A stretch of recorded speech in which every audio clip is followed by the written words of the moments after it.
history. If you are a race fan, you remember it well. And all this week leading up to the Daytona 500, we remember Dale Earnhardt more than ever. And joining us today is Jade Gurse. He was the publicist for Dale Earnhardt Jr. at the time of the crash that killed his father. His book is called In the Red. It's the 2001 season with Dale Earnhardt Jr. Welcome. Good to see you. Thanks for being here. Good to be here.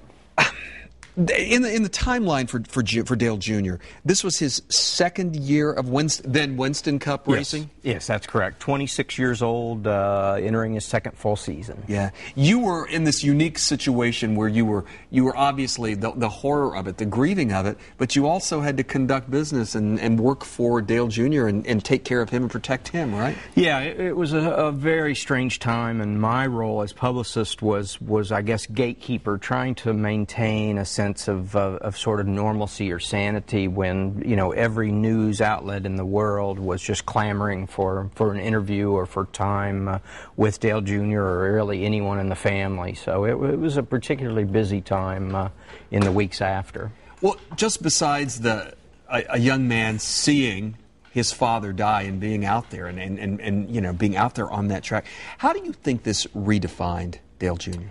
I think it's a cliche to say he became a man overnight, right, but it really did sort of force him to mature, I think, quicker than he would have ordinarily. I think he realized very quickly that his responsibilities would increase now with the loss of his father, so he became a lot more mature, and particularly through the rest of the season really grew up a lot as a person. And you have to think about it, because I mean, obviously safety became much more important in that sport. They became much more aware, but it really did change the sport, didn't it? It did. It had been, you know, up until then everyone thought, oh, we're safe, we're good, and that crash really, and as well as several others, really brought it to the attention that there was a lot more that could be done, and I think NASCAR responded well.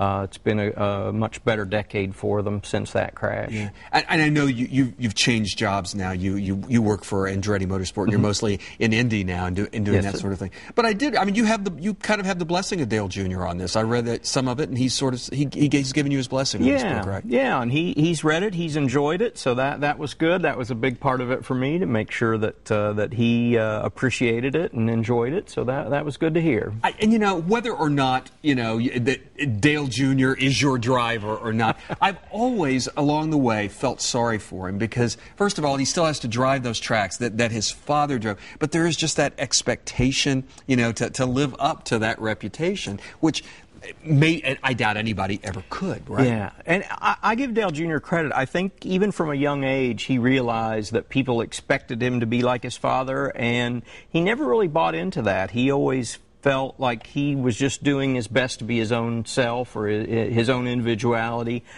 So I don't think he ever really fully felt the pressure of trying to be just like his dad. Good. Hey, thank you for being here. Thank you. It's good to have you here. We need to tell that Jade is going to be at the Barnes & Noble in Carrollwood. That's the one on North Dale Mabry, to sign his new book. It's called In the Red, the 2001 season with Dale Earnhardt Jr. It is he'll be there from 6:30 until 8:30 tonight. Then you're headed to Daytona, right? I'm headed that way. It's still in his blood. I don't care what he does. It's still in him. Thank you so much for being here. Thank you.